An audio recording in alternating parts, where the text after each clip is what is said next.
Amados irmãos, amadas irmãs, amadas famílias que pertencem ao Senhor. É com grande alegria que nós, ao longo dessa série sobre a família unida, tocamos em tantos pontos importantes para Deus e para nós. É muito importante nós vermos o que é família para Deus. E principalmente agora, nesses tempos finais, o Senhor está preparando a sua igreja para a sua volta. Preparar a igreja, se nós tocarmos nos detalhes, é preparar cada família. Deus está preparando cada família para ser arrebatada. Essa tem que ser a nossa visão.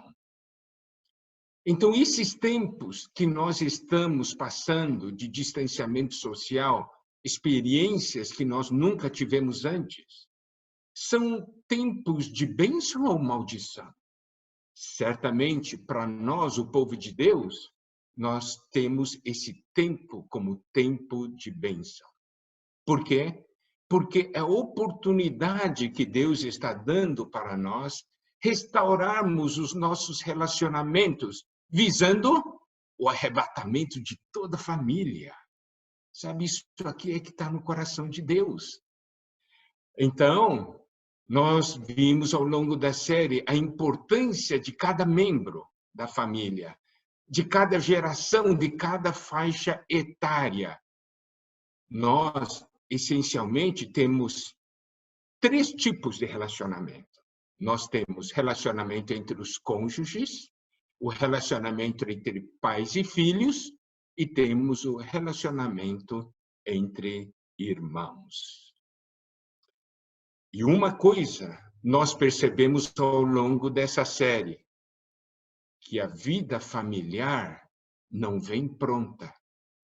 Ela precisa ser edificada. A vida familiar não é herdada. Nós temos que construir juntos. E estabelecemos vínculos que sejam para toda a vida. Vínculos entre os cônjuges, entre os pais e os filhos, entre os irmãos. E vamos estabelecer esses vínculos por meio da vida de Deus e da vida do homem, vida humana e divina, juntos.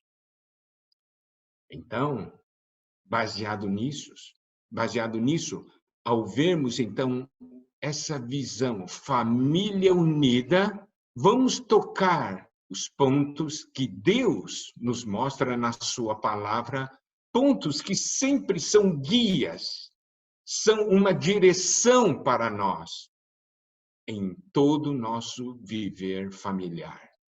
Em Gênesis 1, 26 a 28, porção extremamente conhecida por nós, diz assim: também disse Deus, façamos o homem a nossa imagem, conforme a nossa semelhança, tá certo?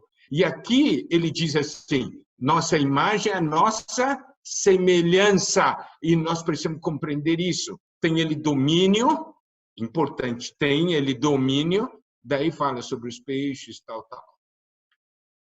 E no versículo 27 diz, criou Deus, pois, o homem à sua imagem, a imagem de Deus o criou, homem e mulher os criou.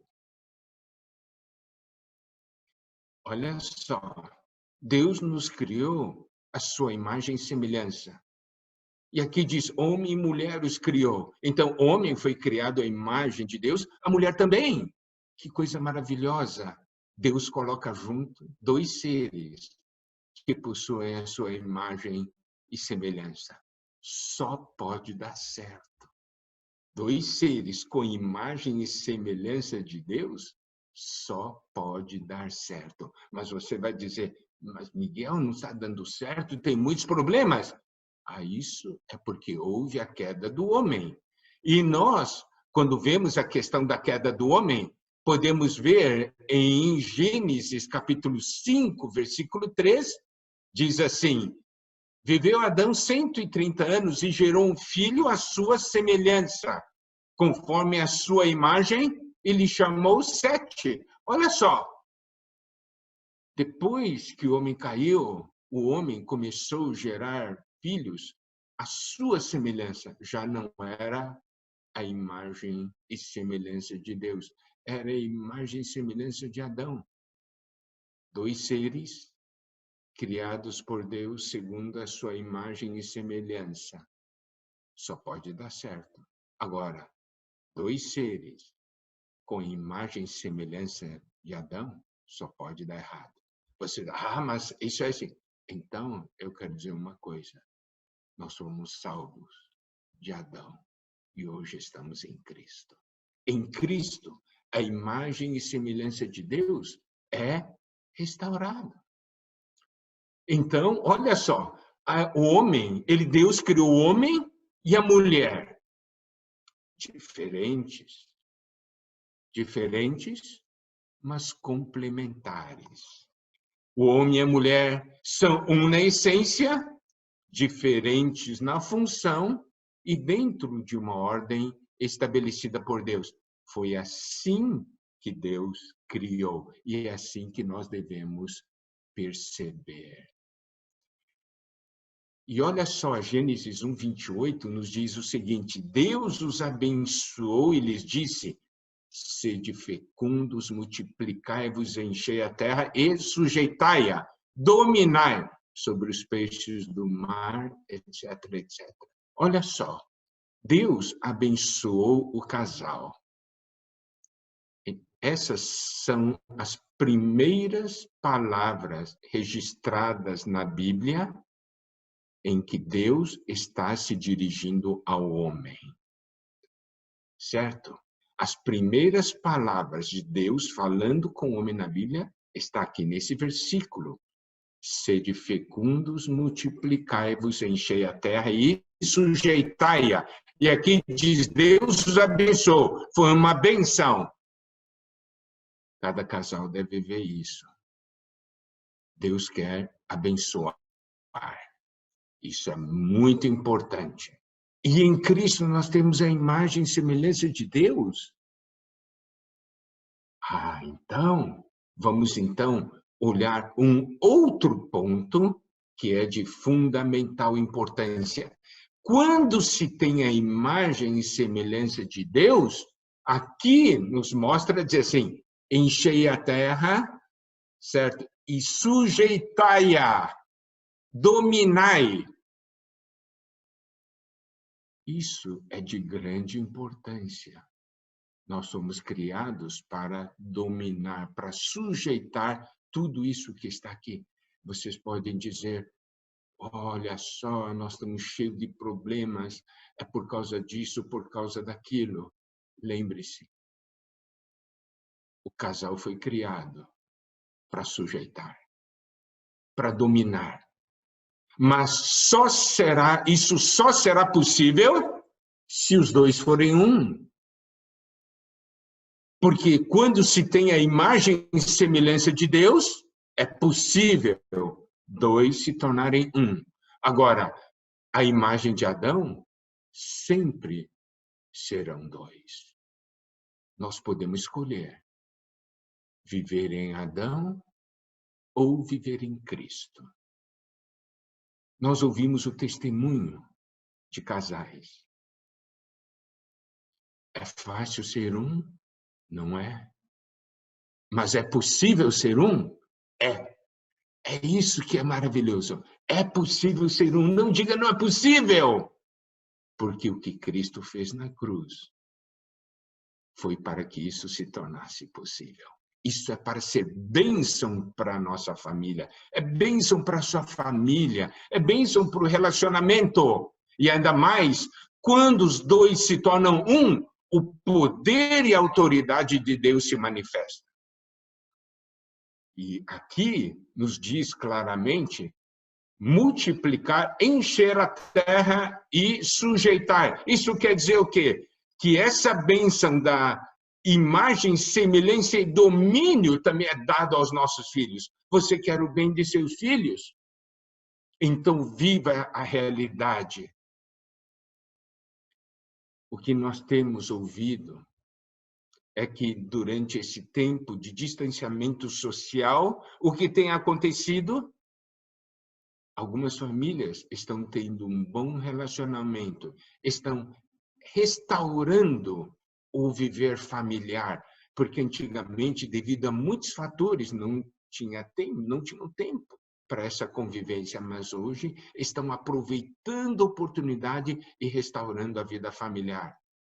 Mas é com grande tristeza também que falamos que em outras famílias essa convivência tem gerado muitas e muitas brigas e discussões. É isso que Deus quer? Não é. Não é isso que Deus quer. Por que que a briga e a discussão? Porque foram enganados por Satanás. Problemas existem? Existem. Mas é através de serem um que vencerão. Através de serem um que sujeitarão as diversas situações. E isso também será transmitido aos filhos, porque eles verão. E isso é muito, muito importante. Um casal que tem a imagem e semelhança de Deus gera uma família à imagem e semelhança de Deus. Agora, um casal que guarda a imagem e semelhança de Adão vai gerar uma família à imagem e semelhança de Adão. Isso quer dizer o quê? Que os problemas e desentendimentos não ficarão somente numa geração, serão transmitidos também a outras gerações. Mas nós, por exemplo, como pais, temos a responsabilidade de transmitir o Senhor, de transmitir essa realidade para os nossos filhos. Olha só o que diz em Gênesis 22, 17, parte B. A tua descendência possuirá a cidade dos seus inimigos. Nós não queremos isso? Que a nossa descendência subjugue os inimigos? Mas isso é possível quando nós vivemos segundo a palavra de Deus. Eu quero dar uma palavra para aqueles casais que estão tendo problemas. Esse é o dia, esse é o momento de tomar a palavra de Deus pela fé e dizer: eu quero começar de novo, baseado na palavra de Deus e na promessa de Deus. Nós podemos ver o resultado da decisão de um casal em andar nesse caminho, andar no caminho da dependência de Deus e juntos, na unidade, vencerem os problemas. Nós podemos ver em Gênesis 5, nós temos a genealogia de Adão, a descendência de Adão, segundo a linha de Sete. Ali nós vemos os anos contados. Nessa genealogia conta, fulano de tal viveu tantos anos, daí gerou filhos, depois, né, os filhos daí depois viveram tantos anos e geraram a descendência. Vemos o quê? Os anos serem contados e nós vemos a geração da vida. Agora, em Gênesis 4, do 17 ao 24, nós vemos a descendência de Caim. Você sabe, lá não registram os anos de cada geração. Ali só se registra o que eles fizeram, os feitos dos homens. Isso quer dizer que aquele viver, que aquelas vidas não viveram na presença de Deus, os seus anos não foram contados, mas aqueles que dependeram de Deus tiveram os seus anos contados. e mostraram. Eles geraram vida. Esse período de pandemia, de distanciamento social, está ou não sendo contado na sua família? Nosso desejo é que seja contado. E que seja um período que vida é gerada. Isso é algo de grande importância.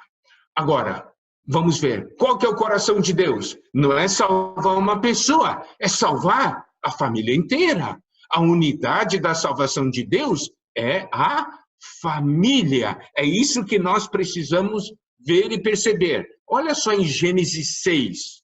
Vamos ver algumas porções onde nos mostra o juízo de Deus, e quando Deus executa o juízo, o desejo de Deus de salvar a família no meio do juízo. Não salvar somente indivíduo, mas salvar a família. Nós estamos vivendo os tempos finais, tempos de juízo para o mundo. Mas para nós que somos de Deus, deve ser tempo de salvação de nossa família. Então, em Gênesis 6:13 diz: então disse Deus a Noé, resolvi dar cabo de toda a carne, porque a terra está cheia de violência dos homens, eis que os farei perecer juntamente com a terra. Isso é o quê? O juízo de Deus. Mas o versículo 18 diz: contigo, porém, estabelecerei a minha aliança. Entrarás na arca, tu e teus filhos, tua mulher e as mulheres de teus filhos. Olha aqui, uma família completa. Deus não quis salvar somente Noé. Deus quis salvar a família de Noé. Então, Deus ordenou para que construísse uma arca. Noé não podia construir a arca sozinho.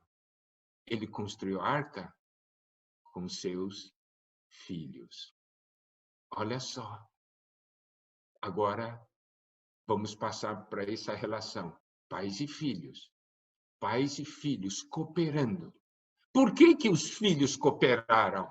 Porque ouviram de Noé. Deus vai julgar esse mundo e nós precisamos construir a arca. Será que os nossos filhos sabem que esse mundo será julgado? Nós estamos criando os nossos filhos no temor do Senhor, levando-os a ter experiências com o Senhor? E isso é algo que nós precisamos ver e perguntar, porque isso é muito sério. Louvado seja o Senhor. Nós estamos vendo ao longo dessa série cada aspecto da nossa vida familiar, segundo a ótica de Deus. É possível viver. É possível viver. Não diga não é possível. Creia na palavra de Deus e na promessa de Deus.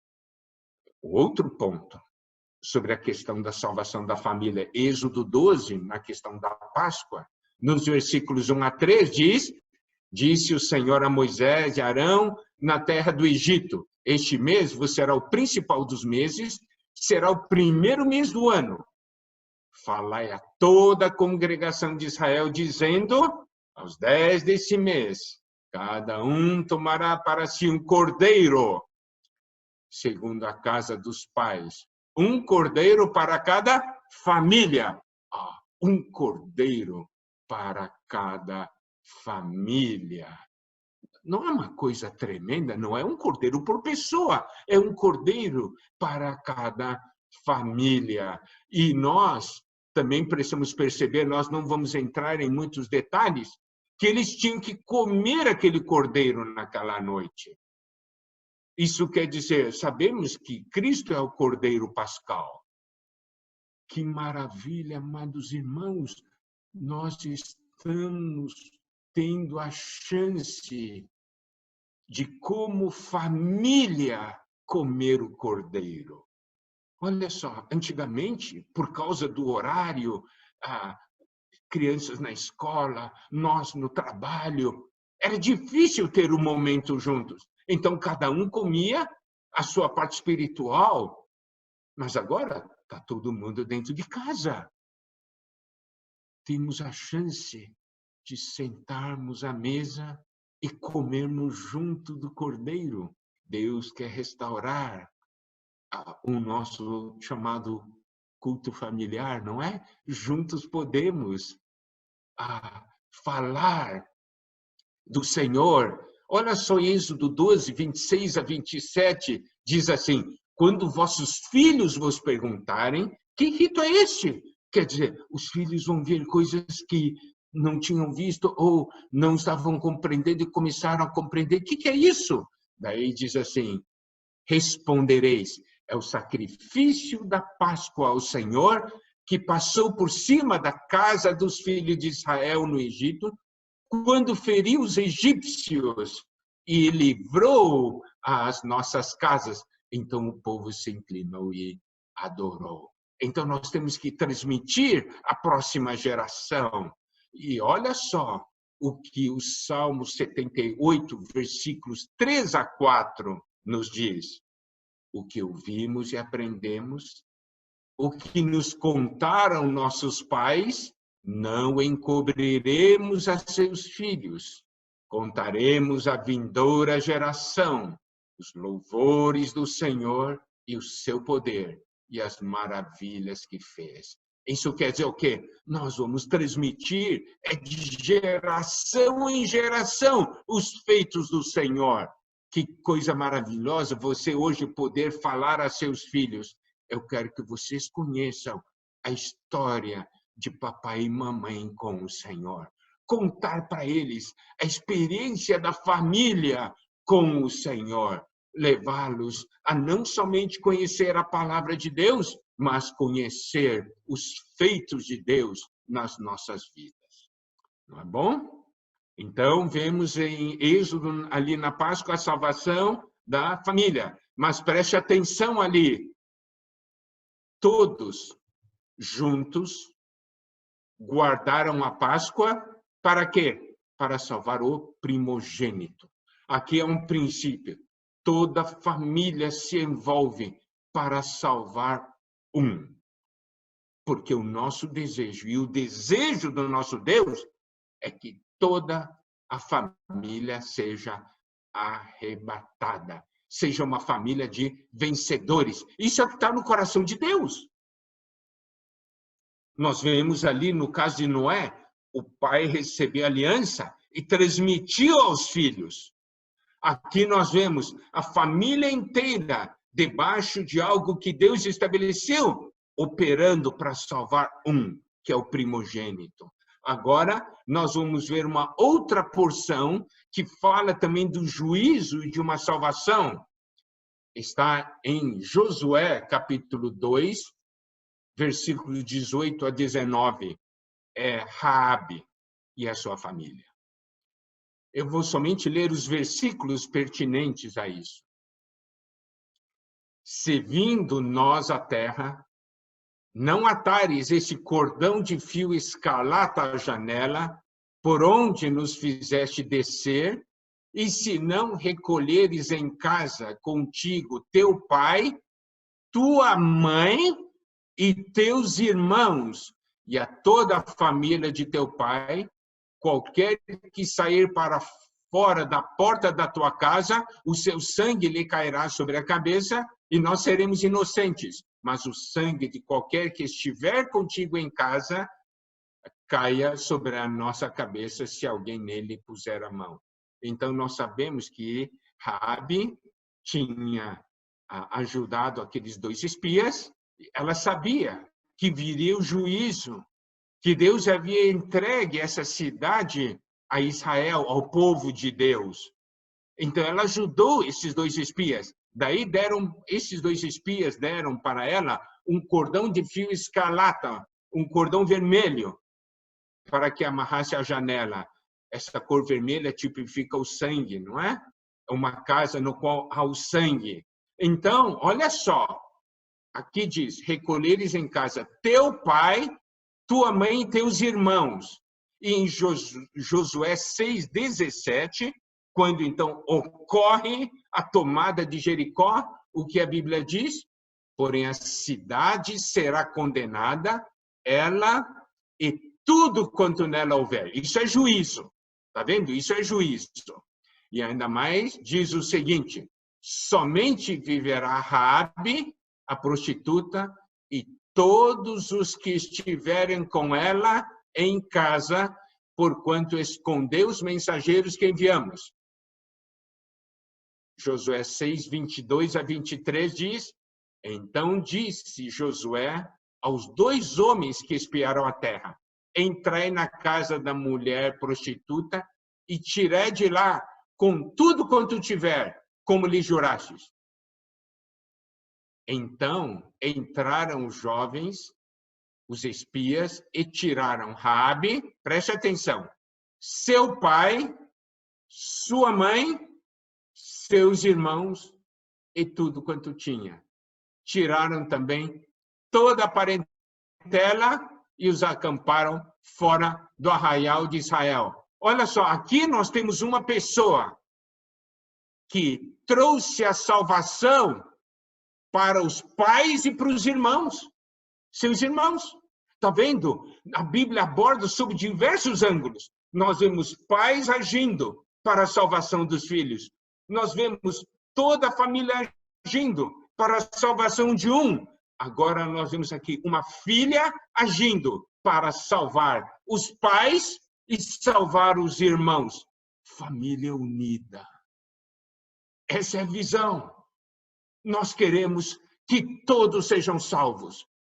Nós queremos que todos sejam arrebatados. Você não quer que sua família toda seja arrebatada? Você não quer que seus filhos, seu cônjuge, você não quer que seus pais sejam arrebatados? Mas Satanás faz de tudo para que isso não seja realidade. Preste atenção. Agora, nós vamos para essa parte final. Mateus 12, 25. Olha o que o Senhor Jesus disse. Jesus, porém, conhecendo-lhe os pensamentos, disse: todo reino dividido contra si mesmo ficará deserto, e toda cidade ou casa dividida contra si mesma não subsistirá. Então, preste atenção. Deus quer salvar a casa, Satanás não quer. Deus quer fazer com que toda a família seja arrebatada, Satanás não quer. Para que isso não ocorra, para que não haja arrebatamento, para que não sejam vencedores, Satanás só precisa fazer uma coisa: entrar em casa e causar divisão. Aqui o Senhor Jesus falou: todo reino dividido contra si mesmo ficará deserto. Se sua casa é dividida, sua casa ficará deserta. Toda cidade ou casa dividida contra si mesma não subsistirá. Preste atenção, essa casa que era para subjugar Satanás se tornou uma casa destruída. Por quê? Porque a divisão entrou. Você está vendo a importância da família unida? Os cônjuges, pai e mãe, pais e filhos, os filhos, os irmãos. Nós vimos a salvação, Noé, por meio da aliança, por meio da promessa de Deus, trouxe a salvação para toda a casa na Páscoa, porque todos ficaram conscientes que tinham que salvar o primogênito. Todos se envolveram e comeram de Cristo, passaram o sangue. Essa prostituta Raabe, o que ela fez? Salvou seus pais, salvou seus irmãos e toda a parentela. Está vendo? Família unida, quer a salvação. Então, agora vamos para uma outra porção, quando o Senhor Jesus então fala dos tempos finais. Em Mateus 24, versículos 40 a 42. Então, 2 estarão no campo, um será tomado e deixado outro. 2 estarão trabalhando no moinho, uma será tomada e deixada a outra. Portanto, vigiai, porque não sabeis em que dia vem o vosso Senhor. O Senhor está falando, tem 2 e um vai ser tomado e deixado o outro. Nós temos que vigiar. Mas esse versículo ainda não nos impressiona tanto. Mas vamos ver a porção equivalente de Lucas. Esse sim, esse versículo é chocante. Lucas 17, 34 a 36, diz assim: digo-vos que naquela noite 2 estarão numa cama, um será tomado, deixado o outro. 2 mulheres estarão juntas moendo, uma será tomada e deixada a outra. 2 estarão no campo, um será tomado e outro deixado. Por que eu digo que essa porção é chocante? Porque fala assim, 2 estarão numa cama. É o casal. 2 pessoas íntimas. 2 estarão numa cama. Um será tomado e deixado outro. Eu leio isso aqui, me causa uma dor. Você não ama sua esposa ou seu esposo? Você não tem um sonho de serem arrebatados juntos? Você sabe o que eu tenho orado nesses últimos dias? Senhor, eu peço uma coisa a Ti. Que eu seja arrebatado com minha esposa. Que meus filhos também sejam arrebatados. E as famílias dos meus filhos também. Aqui fala de noite. E aí diz, 2 mulheres estarão juntas moendo. Provavelmente da mesma família. E uma será tomada e deixada a outra. É isso que você quer? Que um seja tomado e deixado o outro? 2 estarão no campo. Estão trabalhando juntos no mesmo campo, é o campo da família. Um será tomado e deixado o outro. Você quer que isso aconteça? Ou você quer que a realidade seja diferente? Por conhecer o coração de Deus, Deus quer salvar a família toda. Deus não tem alegria em arrebatar parte da família. Nós ainda vamos dar chance para Satanás nos dividir?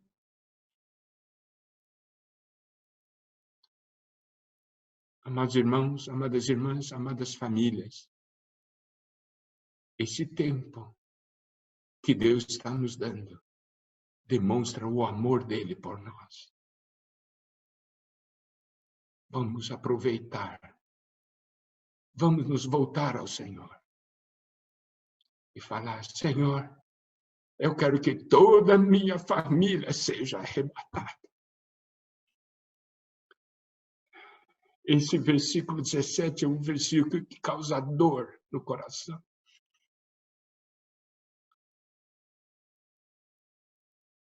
Senhor, salva minha família. Eu pago qualquer preço para que toda a minha família seja salva. Isso para os pais, os filhos devem orar. Senhor, eu quero ser arrebatado juntamente com meus pais e com meus irmãos. Muitas vezes, os irmãos brigam muito entre si. Não queremos a salvação do outro. Deus quer. E se Deus quer, nós também queremos. Eu vou concluir com uma oração. Amado Senhor, ao tocarmos aquilo que está no seu coração, nós também ficamos comovidos.